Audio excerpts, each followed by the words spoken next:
परम श्रद्धेय भगवान शिव स्वरूप हमारे गुरुदेव श्री सनातन स्वामी जी महाराज के चरणों में हमारा कोटि कोटि नमन। आज निसर्ग की प्रेरणा से, स्वामी निसर्ग सनातन की प्रेरणा से जो गुरुदेव से हमारी चर्चा हुआ करती थी भगवान राम के विषय में, राम तत्व के विषय में और उससे मिलता जुलता तुलसीकृत रामायण के संदर्भ में, मैं उन्हीं सब बातों को आज अपने शब्दों में रखना चाहता हूं। मैं जो भी कहूंगा वह सब गुरुदेव से ही मिला हुआ है और उसे ही सभी बंधुओं के बीच में रखना चाहता हूं। जी बिल्कुल। एक बार गुरुदेव अक्सर कहा करते थे कि साधना का पहला नियम है सिया राम मैं सब जग जानी, करो प्रणाम जोड़ी जुग पानी। सब जगह, सब में, सर्वत्र भगवान राम के दर्शन की अभिलाषा और चेष्टा होनी चाहिए। एक बार जब मैंने पूछा गुरुदेव से तो गुरुदेव ने कहा कि राम परम तत्व है और इस तत्व को तुलसीदास जी ने बहुत ही सुंदर ढंग से रामचरितमानस में प्रस्तुत किया है। यह मानस मन ही नहीं, मान सरोवर है भगवान राम के भक्ति का, जिसमें भगवान राम के चरित्र को एक सांचे की तरह समझ के हर मनुष्य को खुद को उसमें ढालना चाहिए। इसके जो पात्र हैं वह हर मनुष्य का अपने ही जीवन में उसके विभिन्न कर्तव्य रूप में जो उसका स्वरूप है उसी को पात्र बना के रखा गया है। तो गुरुदेव कहते थे कि इसकी मर्म तो भारद्वाज ऋषि ने याज्ञवल्क ऋषि से पूछा था। गुरुदेव कहते थे कि याज्ञवल्क का मतलब होता है जिसने यज्ञ के ज्वालाओं को बल्क की तरह ओढ़ रखा है, धारण कर लिया है, अग्निवेश बन गया है, भगवान राम के परम तेज में सरोवार हो गया है। कहते थे कि यह कथा तुलसीदास जी ने 3 स्तर पे चलाया है, क्योंकि राम वह हैं जिसमें योगी लोग रमन करते हैं, योगिनो यंग रम्यन्ते, जिसमें योगी रमन करते हैं वही भगवान राम हैं। और भगवान राम को समझने की ज्यादा आवश्यकता है। कथा 3 स्तर पर चल रही है। भगवान शिव मां पार्वती को सुना रहे हैं, याज्ञवल्क भारद्वाज को सुना रहे हैं। वही कथा काकभुसुंडी महाराज गरुड़ को सुना रहे हैं।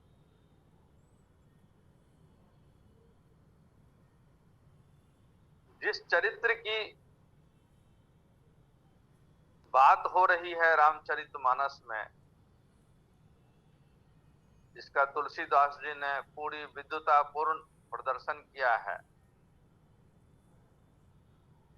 उस कथा को वो लिखते हैं कि रचि महेश निज मानस राखा, पाय सुसमय उमासन भाग। भगवान शिव ने मन में इस कथा की रचना की थी और सुंदर समय में इसे लोगों के बीच में रखा। भगवान शिव स्वयं कल्याण स्वरूप हैं, तो यह कथा जन जन के कल्याण के लिए। जिसके विषय में बात हो रही है वो अद्वैत ब्रह्म है, सर्वव्याप्त है। इसलिए तुलसीदास जी लिखते हैं कि बिनु पग चलहि सुनहि बिनु काना, कर बिनु कर्म करहि विधि नाना, आनन रहित सकल रस भोगी, बिनु वाणी वक्ता बर जोगी। तो यह जो है यह किसी मनुष्य की कथा नहीं है, यह ब्रह्म के स्वरूप को दर्शाता है। इसीलिए तुलसीदास जी ने जन्म की बात नहीं करके कहा भय प्रगट कृपाला, दीन दयाला, कौशल्या हितकारी। प्रगट हुए हैं भगवान कौशल्या के हित के लिए। कौ मतलब अनेक, शल्या है जिसको बार बार सूलों से चुभाया गया है, जिसने निरंतर असीम कष्ट भेदा है जीवन के सूलों में बिंध करके, उनके हृदय में भगवान राम प्रकट होते हैं। फिर उन्होंने कहा कि लोगों को समझाने के लिए किसी इतिहास पुरुष का भी सहारा लिया गया होगा, और इस बात को भी उन्होंने अंत में जाकर के प्रकट कर दिया कि जब वेद स्तुत कर रहा है भगवान राम के राज्याभिषेक के बाद, तो बहुत स्पष्ट वह कहते हैं कि जे ब्रह्म अजम व्यक्त मनुभव गम्य मन पर ध्यावहि। जो ब्रह्म अज हैं, अजन्मा हैं, अव्यक्त हैं, अगम्य हैं, जिन्हें जाना नहीं जा सकता, जिनको केवल मन से ही ध्यान किया जा सकता है। जे ब्रह्म अजम व्यक्त मनुभव गम्य मन पर ध्यावहि, ते कहूँ जानहु नाथ हम तब सगुन जस नित गावे। यह सब कुछ जानते हुए भी हे नाथ हमने आपके सगुन जस को गाया है। आगे फिर कहते हैं इतिहास से जुड़ी हुई बात को स्पष्ट करने के लिए कि कामी है नारी प्यारी जिमी, लोभी ही प्रिय जिमी दाम, तिमि रघुनाथ निरंतर, प्रिय लागहु मोहि राम। यहाँ प्रार्थना रघुनाथ से हो रही है और फल स्वरूप मांगा जा रहा है कि मुझे राम प्रिय लगे। तो यहाँ पर ब्रह्म और इतिहास पुरुष का जो सहारा लिया गया है उसको स्पष्ट कर दिया उन्होंने।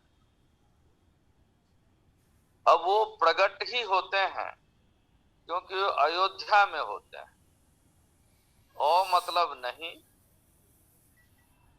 और जिसे युद्ध में जीता जा सके उसे योद्धा कहते हैं। अयोध्या हुआ जिसे युद्ध में जीता नहीं जा सकता है। यह केवल मनुष्य के अंदर में उसका हृदय है जिसे युद्ध के द्वारा नहीं जीता जा सकता है। धरती पर में तो ऐसा कोई जगह ही नहीं है जिसे युद्ध के द्वारा जीता ना जा सके।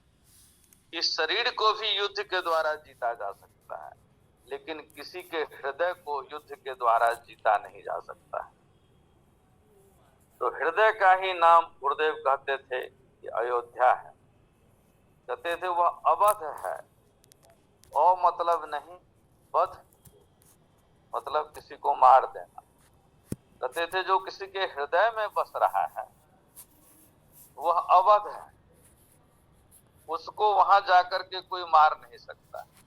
किसी के हृदय में कोई कैसे प्रवेश करेगा और वहां जो बस रहा है उसको वहां से हटा सकता है, उसका हनन कर सकता है। तो राम के विषय में, भगवान राम के विषय में वो कहते थे कि यह साधना की चीज है। मुझे कहते थे कि तुम एक पिता भी हो, एक पुत्र भी हो, हर मनुष्य है, भाई भी हो, किसी के मित्र हो, किसी के शत्रु हो, किसी के मालिक हो, किसी के सेवक हो। तो कहते थे कि ये सारे तुम्हारे ही स्वरूप हैं, जिसको वहां पात्र बना के कथा में डाला गया है कि पुत्र बनो तो राम की तरह, पिता बनो तो दशरथ की तरह, माँ बनो कौशल्या की तरह, पत्नी बनो सीता की तरह, भाई बनो भरत की तरह जो श्रद्धा भक्ति में रत है, भाई बनो लक्ष्मण की तरह जिसकी लक्ष्य निर्धारित बुद्धि है, सेवक बनो हनुमान की तरह। और पुनः अगर ईश्वर ने ऐसी दिए हालत कि किसी के मालिक बनते हो तो राम की तरह बनो, न्याय करो। उन्हें मर्यादा पुरुषोत्तम इसलिए कहा जाता है कि इस कथा में उन्होंने मर्यादा का जो निर्वाह किया वह और कहीं देखने को नहीं मिलता है। इस संदर्भ में गुरुदेव ने अग्नि परीक्षा के रहस्य को भी उद्घाटित किया। उन्होंने कहा कि रावण उठा के ले गया मां सीता को, इसीलिए युद्ध करके पराक्रम से, शौर्य से उनको छुड़ाना आवश्यक था। लेकिन वह यह भी जानते थे कि समाज कुछ न कुछ कहेगा कि 1 साल तक मां सीता लंका में। तो इस पर में यह हुआ, भगवान राम ने जब अपनी असमंजस मां सीता को सुनाया कि मैं तो आपके बिना नहीं जी पाऊंगा, तो भगवान राम की व्यथा को देख के मां सीता ने स्वयं कहा कि यदि ऐसा दिन आएगा तो मैं स्वयं आपका त्याग कर दूं। और यही हुआ। किसी पत्नी के लिए सबसे बड़ी अग्नि परीक्षा यही होती है जब वह कहे कि मैं ऐसे किसी स्थिति में आपका त्याग कर दूं। तो भगवान राम एक सांचा है जिसमें हमें खुद को ढालना है, एक पुत्र की तरह, एक पिता की तरह, एक भाई की तरह, एक सेवक की तरह, एक माँ की तरह, एक पत्नी की तरह। ये सारे पात्र वही हैं। समाज को इस सांचे में ढलना है और यही भगवान राम की सच्ची उपासना है। गुरुदेव यही कहा करते थे कि राम तत्व को समझो, और जब राम तत्व को समझोगे तो कथा समझोगे। और मुझे वो गुरुदेव की वाणी बार बार याद आती है। अब गुरुदेव की जो वो थी, उनकी जो दृष्टि थी, उनका जो चिंतन था, मनन था, जिस तरह से उन्होंने बिलोया था शास्त्रों के रहस्य को, वह जब कभी छुटपुट जो कुछ उन्होंने दे दिया वही पा करके हम लोग कृतार्थ हैं। और यही प्रयास रहता है कि गुरुदेव के विचार सभी बंधुओं तक के द्वारा जन जन तक पहुंचे। गोविंद हरि, नारायण हरि। बोलिए गुरुदेव स्वामी सनातन महाराज की जय। बहुत सुंदर आपने श्री राम तत्व को उद्भाषित किया कि राम इतिहास पुरुष के रूप में भी है और गटगटवासी रूप में जो सब में रमन कर रहा है वही श्री राम है। तो हर गट की जो कथा है वो श्री रामायण है, जिसमें हर पात्र स्वयं में ही समाया हुआ है। इसीलिए कथा मोक्ष का फलश्रुति के रूप में मोक्ष को दिखाती है, क्योंकि ये स्वयं से जुड़ी हुई है। मोक्ष पुरुष का तो दर्शाते नहीं, मोक्ष तो स्वयं का ही। अद्भुत, बहुत बढ़िया। कथा को जो सुनेगा उसका मोक्ष होगा। तो यदि उसमें स्वयं नहीं ढला स्वयं की पात्रता नहीं देखी तो मोक्ष कहाँ से उसको मिलेगा। बिल्कुल सही, बिल्कुल सही। तो इसलिए हमारी हर पात्रता को हमें कथा में देखना है, क्योंकि उद्धार की बात स्वयं के उद्धार की बात की है, न कि किसी इतिहास पुरुष के उद्धार की बात की है। तो बिल्कुल यदि सही। स्वयं उसमें नहीं समाये होंगे, हम स्वयं को उसमें नहीं देखेंगे, तो उद्धार हमारा कैसे हो सकता।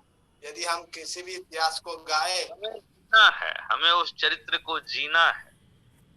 बिल्कुल बिल्कुल, तो हर साचे में खुद तरीके, बिल्कुल। और अग्नि परीक्षा का भी रहस्य आपने बहुत सुंदर, जो गुरुदेव ने उद्भाषित किया था, वो भी बहुत सुंदर बताया कि श्री राम माता सीता ने स्वयं ये कहा था कि अयोध्या में लोग तो यही कहेंगे आप पे लांछन लगेगा। तो माता सीता के कहने पे श्री राम ने कहा, माता सीता ने तो यही कहा था कि मैं अयोध्या नहीं चलूंगी। श्री राम के आग्रह पर ही यही जो मर्यादा का उन्होंने पालन किया, जो आज तक कभी किसी ने नहीं किया था, इसी कारण उन्हें मर्यादा पुरुषोत्तम कहा जाता है।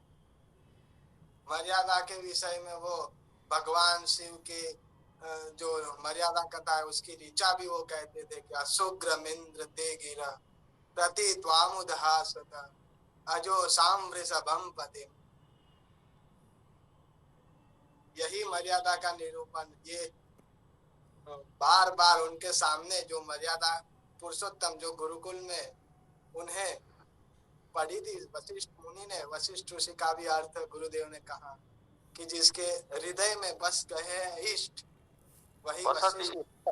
सौ वशिष्ठ, हाँ, वसति इष्टम इति वशिष्ठ। तो उनसे ही जो ये श्री भगवान शिव के संबंधित जो ये ऋचा है, वही मर्यादा के रूप में श्री राम का जीवन है कि असुग्रमिंद्र ते गिरा प्रति त्वाम उदहासत अजो साम वृषभम पति। अ माने रहित हुआ, ग्रम माने विष, सु माने उत्पत्ति से रहित हुआ वो विष, ते गिरा माने हे महाशिव आपकी जिह्वा पर जो विष आया, तो उत्पत्ति से रहित माने वो स्वयं उस विष का ही विनाश हो गया जो आपके जिह्वा पर आया, और बदले में आपने मुद मंगल और आनंद दिया प्रति त्वाम उदहासत। और अमर हुई अजो साम वृषभम पतिम, वृषभ पर आरूढ़ भगवान महाशिव की जो महिमा अमर हुई अजर हुई वो। तो यही कि विष पी के भी संसार को जो मुद मंगल और आनंद दिया, वही श्री राम की मर्यादा कहाई। और वो स्वयं कौशल्या के पुत्र तो है ही कि कौ माने असंख्य और शल्या माने सूलों को धारण करने वाले, जो असंख्य सूलों को धारण करके भी स्वयं जो दूसरों के लिए राम के रूप में हित करे, हितकारी हो, तपस्या की जो प्रतिमूर्ति है वही श्री कौशल्या।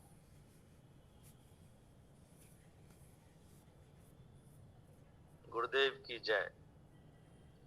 जय गुरुदेव जय। आपके चरणों में कोटि कोटि नमन, गुरुदेव के चरणों में कोटि कोटि नमन, छोटे स्वामी जी के चरणों में कोटि कोटि नमन। नमन नमन नमन।